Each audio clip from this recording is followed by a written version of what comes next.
Hola a todos.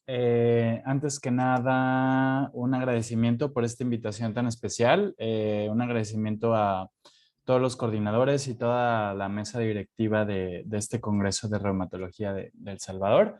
Yo soy el doctor Jorge, especialista en enfermedades inflamatorias oculares, uveitis. Y bueno, me pidieron que les hablara un poquitito relacionado a cómo nos relacionamos nosotros con reuma, pero quise obviamente hacer muchísimo énfasis sobre qué son las uveitis, qué son las enfermedades inflamatorias oculares, y esto con la finalidad de empapar un poquitito más a ustedes, especialistas de reumatología, sobre pues a qué nos dedicamos nosotros, ¿sale? Yo estoy en México, en la ciudad de Guadalajara. Estos son mis intereses. Yo soy speaker de Laboratorio Savi por parte de Umira, adalimumab. Y bueno, comenzando por lo más básico, vamos a comenzar con la anatomía del ojo, ¿de acuerdo?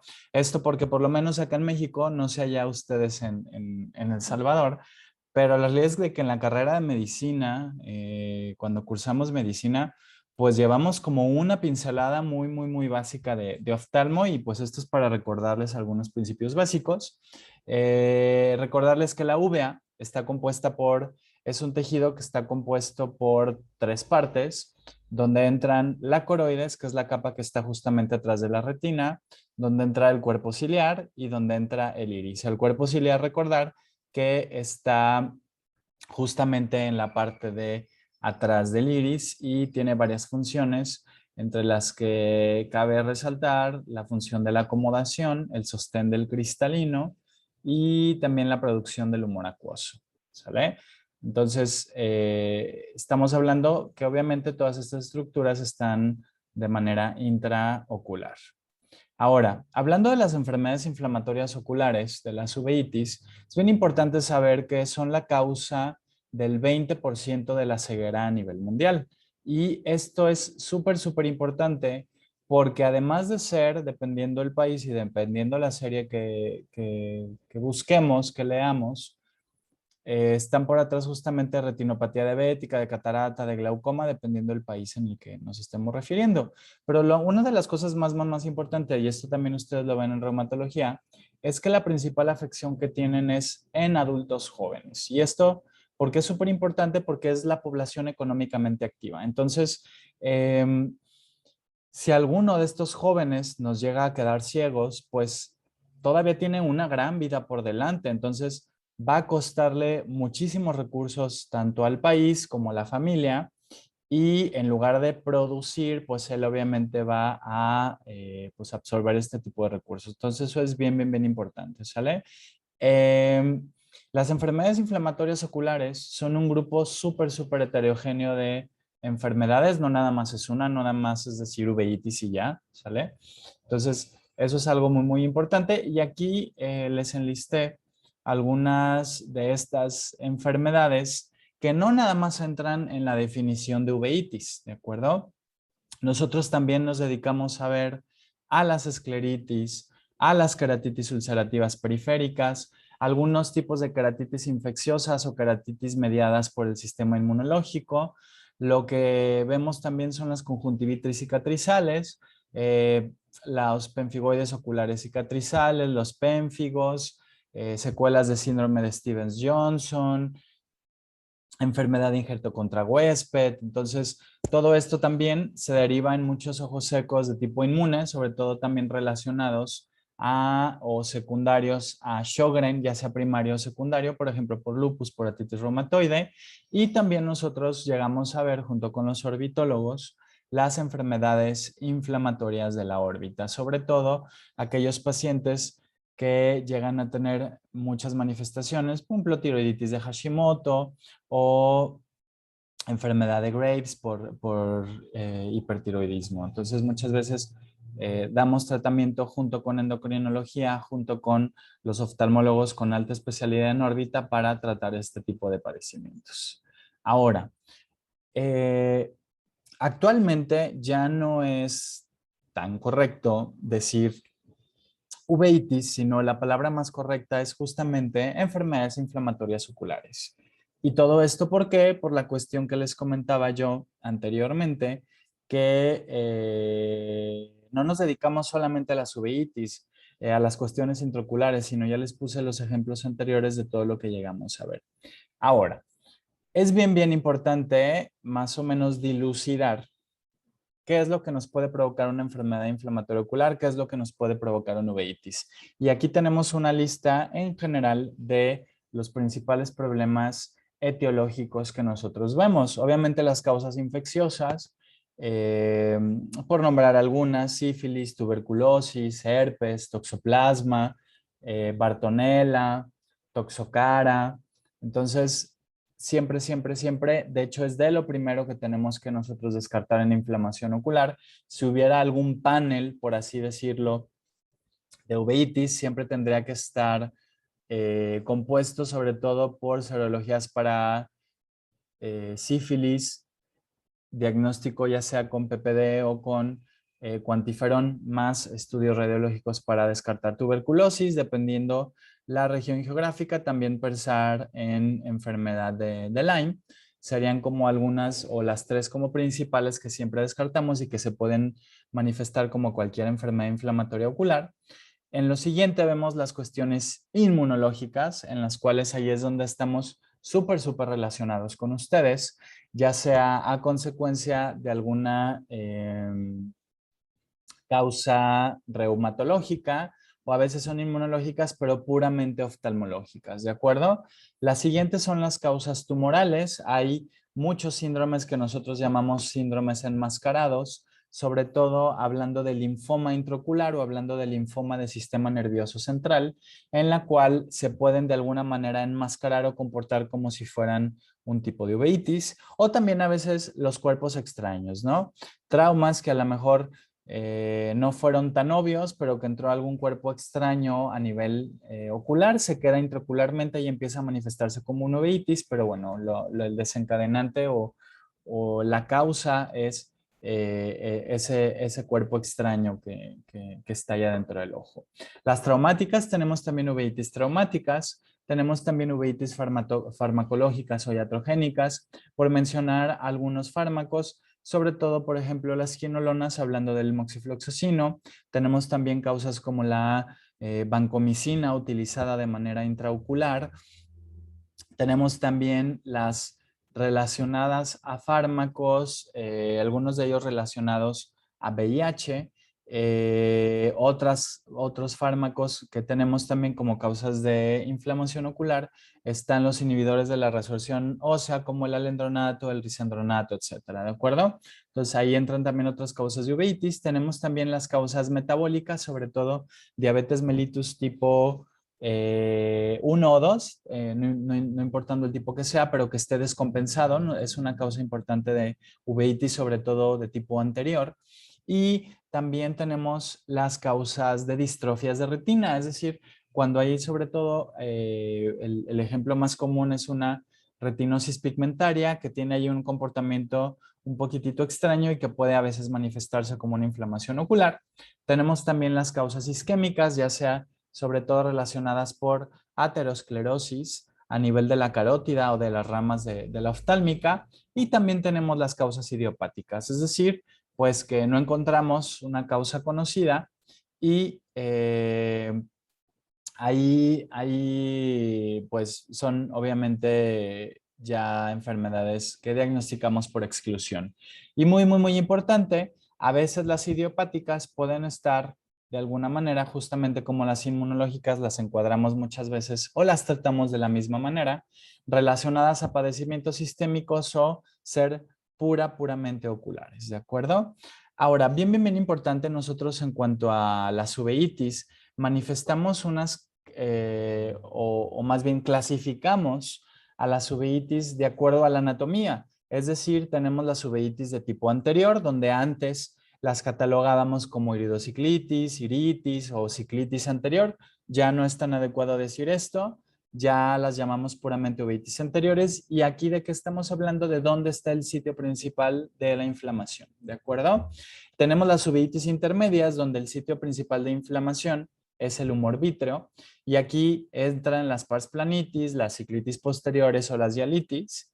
Tenemos las uveitis posteriores, donde el foco principal está en retina o en coroides. Y aquí las podemos también de alguna manera dividir de acuerdo a si hay un solo foco de inflamación, son múltiples focos, si es una retinitis pura, si es una coroiditis pura o si es una retinocoroiditis. Si también están agregados inflamación en el nervio, entonces sería una neuroretinitis. Entonces tenemos ahí una combinación de varias. Las vasculitis de retina también entran justamente en las uveitis posteriores. Y bueno, por último tenemos las panuveitis, en las cuales no podemos decir nosotros cuál es la porción anatómica o el sitio anatómico donde está predominantemente la inflamación, sino que prácticamente todos los compartimientos intraoculares del ojo están inflamados, ¿de acuerdo? Entonces, esta es la clasificación anatómica que les damos a las uveitis. Aquí, por ejemplo, en las uveitis anteriores, esta es una fotografía a color que les puse, en la cual observamos la pupila, observamos el iris, observamos la hiperemia de conjuntiva, pero tenemos un acercamiento muy importante y en la cual estamos viendo esta pus. Esta pus nosotros la llamamos hipopión y arriba de esta pus, que espero y se vea donde les estoy señalando, vemos esa capa de fibrina, ¿de acuerdo? Las más características de estas son las espondiloartropatías seronegativas, sobre todo hablando de espondilitis anquilosante o uveitis relacionadas a HLA-B27, que son este tipo de comportamiento. Hay otro tipo de uveitis que pueden manifestarse a veces en este tipo de manifestación anterior, como por ejemplo el síndrome de Behçet, en la cual también es algunas veces característico que nos formen hipopión, ¿de acuerdo? Las uveitis intermedias, como ya vimos, el sitio principal de inflamación está en el humor vítreo. Aquí tenemos una fotografía de un niño que tiene una enfermedad que se llama pars planitis. La pars planitis es una uveitis intermedia idiopática. Acá en México es la uveitis infantil que más vemos, muchísimo más común inclusive que artritis idiopática juvenil, que AIJ, y con consecuencias muy devastadoras. Entonces, lo que estamos viendo en esta fotografía es un pequeñito que tiene la pupila dilatada. Vemos que hay una sinequia posterior, una sinequia, estamos hablando que el iris se pega a la parte de atrás o a la parte de adelante del posterior. En este caso estamos hablando que está pegada al cristalino y vemos ya datos de cronicidad. Vemos estas manchas blancas a nivel de la córnea aquí y aquí otra. Esto se llama queratopatía en banda, ya nos habla de la cronicidad de esta inflamación, pero lo que más nos interesa es ver cómo se ve esta placa, esta condensación en vítreo, que las llamamos copos de nieve cuando son pequeñitos, bancos de nieve cuando están muy grandes, cuando ya han cualecido, y cuando empiezan a crecer hacia la parte de arriba, los llamamos ya membranas ciclíticas. Entonces, en este caso ya lo vemos como una membrana ciclítica porque está justamente atrás ya del cristalino. Este es un acercamiento muchísimo más importante en la cual podemos ver la membrana ciclítica, vemos aquí los bordes de la pupila, pero lo que yo les quiero mostrar, que es algo de lo padre que vemos en oftalmología, en inflamación ocular, pues son las células inflamatorias que están formando, que están flotando, perdón, allá a nivel del vítreo y los pequeños copos de nieve que les estoy señalando. Entonces, la gran ventaja que nosotros tenemos en oftalmología es que nosotros literal estamos viendo las células inflamatorias cómo están afectando al ojo.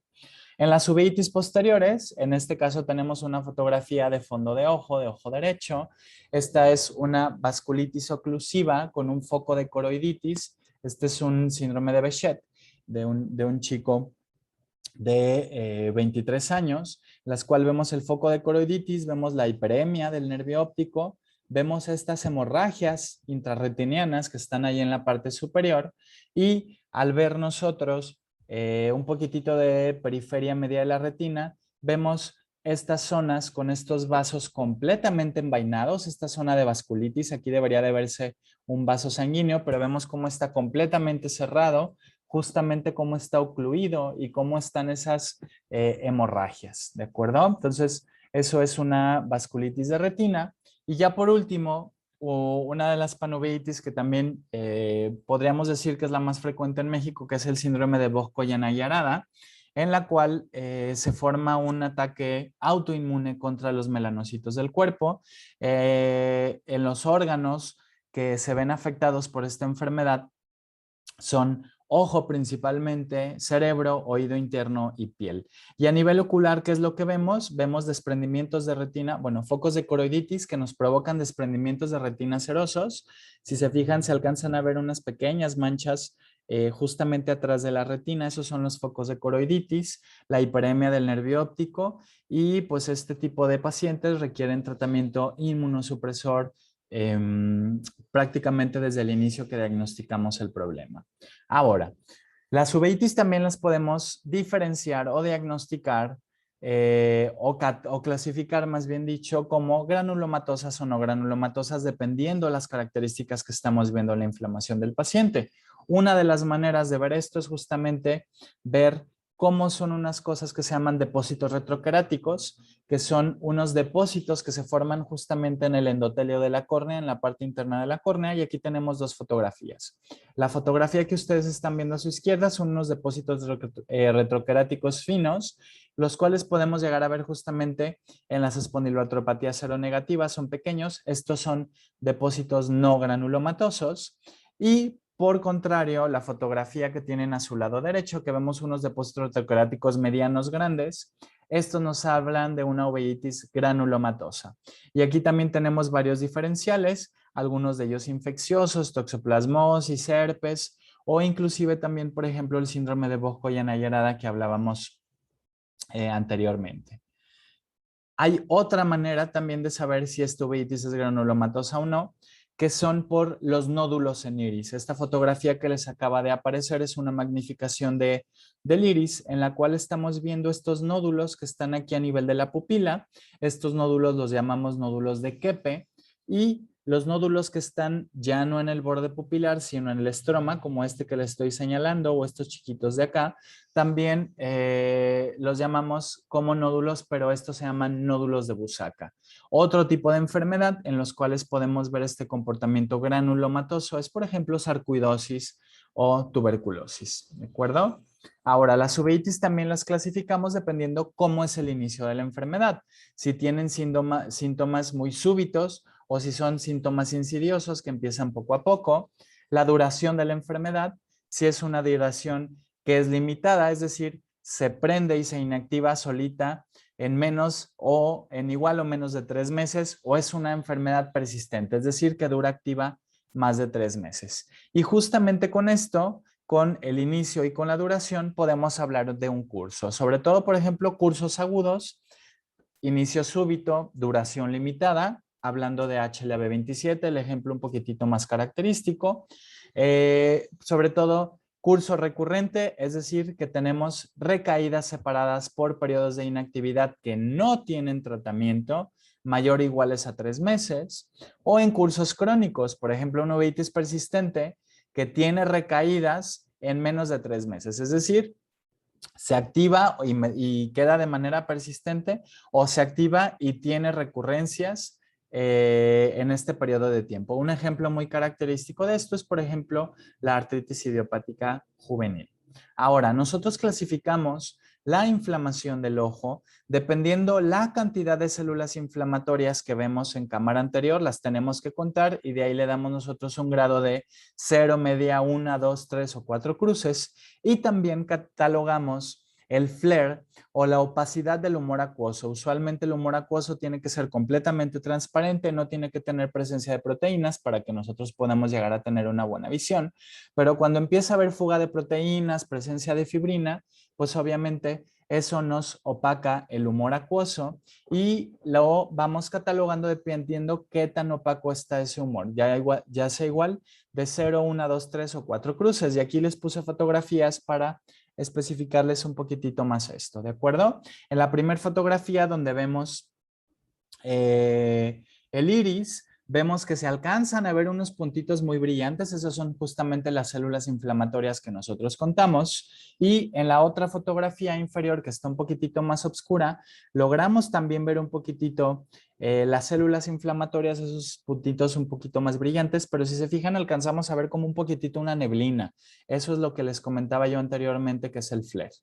Fotografías que ya les mostré anteriormente, en las cuales vemos el hipopión y vemos aquí sinequias posteriores en este paciente, que son esos pegostes que se ven del iris hacia la parte de atrás. Esto es bien importante evitar que se desarrollen en los pacientes, porque luego pueden formarnos algo que se llama iris bombé, que es que el humor acuoso se queda atrapado porque no está teniendo su circulación normal, se queda atrapado en la parte de atrás del iris, el iris se empieza a hinchar y esto nos puede dar un ataque agudo de glaucoma. Entonces, bien importante esto. Y la otra cosa bien importante, así como catalogamos la inflamación en la parte anterior, también podemos catalogar la inflamación en el humor vítreo. A nivel del humor vítreo, podemos tener también una clasificación de 0 a 5, dependiendo qué tan clara estamos viendo la parte de atrás, es decir, los detalles del nervio, los detalles de la retina. Entonces lo vamos clasificando entre 0 y 5. Y aquí tenemos un ejemplo. Este paciente que es una estrella macular, esto es una neuroretinitis por Bartonella, donde prácticamente podemos ver bien dentro de lo que cabe los detalles del nervio y de la retina. A este le podríamos decir que tiene una opacidad vítrea de 1. Pero por el contrario, este otro paciente de su lado derecho, en la cual vemos que prácticamente no alcanzamos a distinguir nada, a medio que ahí vemos que está el nervio óptico y alguna que otra de las arcadas vasculares de la retina. Y esto lo podremos clasificar como un 4 o como un 5, ¿de acuerdo?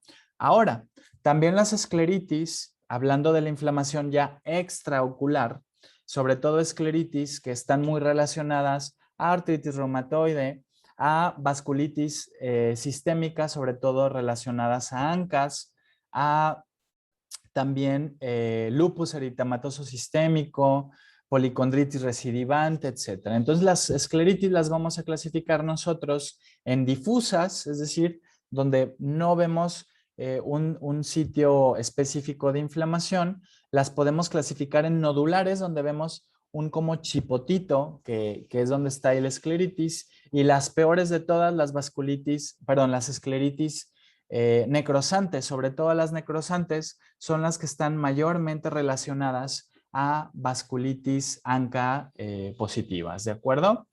Ahora, nosotros también damos o tenemos un esquema de disminución a lo mejor un poquitito diferente a lo que ustedes en reumatología están familiarizados a dar, y nosotros usualmente damos dosis altas de glucocorticoide. ¿Por qué? Porque algo que yo les explico a los reumatólogos de acá es que, bueno, a lo mejor articularmente, pues la articulación resiste cierto grado de inflamación por cierto tiempo, ¿de acuerdo? Pero el ojo no. La realidad es que el ojo no resiste tanto la inflamación y a veces nosotros por eso llegamos a utilizar glucocorticoides en dosis muchísimo más alta de lo que ustedes los utilizan en reumatología, y no solamente los glucocorticoides, también a veces las dosis de los inmunosupresores que nosotros llegamos a utilizar son dosis muchísimo más altas de lo que ustedes utilizan en reuma. Entonces, nosotros como dosis tope solemos utilizar 60-80 miligramos al día, casi siempre es al cálculo 1 miligramo kilogramo día de peso corporal. Y nosotros también llegamos a utilizar las dosis de metilprednisolona. Aquí está la disminución, como la vamos haciendo entre cada semana, cada 2 semanas, de 60 o de 80 a 40, de 40 a 20, de 20 a 10 y de 10 a 0. La monitorización, obviamente, de este tipo de medicamentos que llegamos a utilizar, que igual que ustedes. Y muy importante, también nosotros es bien frecuente que lleguemos a utilizar inmunomodulación, ya sea con medicamentos no biológicos o biológicos. Y lo que les comentaba, que nosotros llegamos a utilizar dosis máxima o dosis tope muchas veces de todos estos fármacos. Aquí están algunos de los criterios que nosotros llegamos a utilizar para dar inmunosupresión al momento de diagnosticar o al momento de nosotros estar frente a un paciente. Tenemos nosotros ya también catalogadas ciertas enfermedades que al momento de nosotros tener ya un diagnóstico, de entrada se van con inmunosupresión.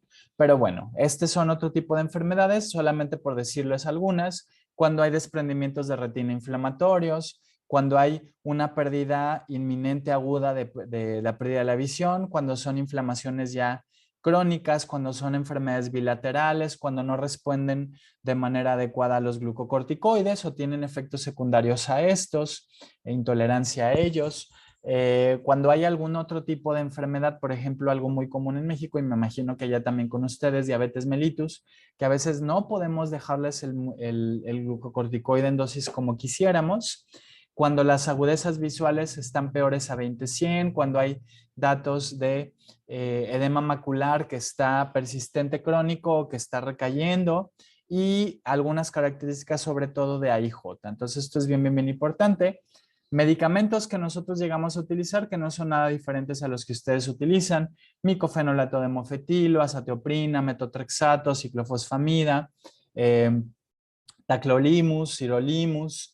Y en cuanto a los biológicos, el que más llegamos a utilizar, porque por lo menos acá en México es el único que está aprobado para tratamiento de uveitis no infecciosas en adulto y de algún tipo de uveitis en niños, sobre todo el adalimumab. Sin embargo, también llegamos a utilizar off-label el infliximab, el golimumab, el certolizumab, el Etanercept. La realidad es de que, espero ya lo sepan, pero cuando hay un paciente que tiene algún tipo de uveitis o manifestación uveítica, el Etanercept está proscrito a utilizarlo. Entonces, cuando tengan un paciente, hay que modificarlo, hay que cambiarlo por otro tipo de agente de la misma familia de los anti-TNF. Tocilizumab, que nosotros también hemos tenido buena respuesta en oftalmología para enfermedades inflamatorias oculares, pero también hemos visto buena respuesta para hipertiroidismo, para exoftalmos por enfermedad de Graves. La verdad es que esos pacientes responden muy bien a tocilizumab. A otros medicamentos que llegamos a utilizar también mucho, por ejemplo, es el rituximab, sobre todo en las escleritis, ya sean necrosantes o no necrosantes, secundarias a enfermedades por ANCAS o artritis reumatoide, pero que no nos están respondiendo ya sea a la inmunosupresión a dosis tope. Entonces, bien, bien, bien importante. Espero les haya gustado un poquitito la charla de esta introducción de enfermedades inflamatorias oculares y cómo nos relacionamos nosotros a prácticamente casi todas las especialidades: pediatría, infectología, obviamente con ustedes, con reumatología, endocrinología, neumo, dermatología, psiquiatría, nefro, etcétera. No me gusta pasarme a mí de tiempo, entonces solamente quiero volver a agradecer este espacio que me dieron para estar con ustedes en este foro. Muchas gracias y quedo yo a sus órdenes para cualquier cosa que se les pueda ofrecer. No importa que yo esté en México, les de que tengo yo alumnos, exalumnos que residen en otras partes de Latinoamérica, y pues fue todo.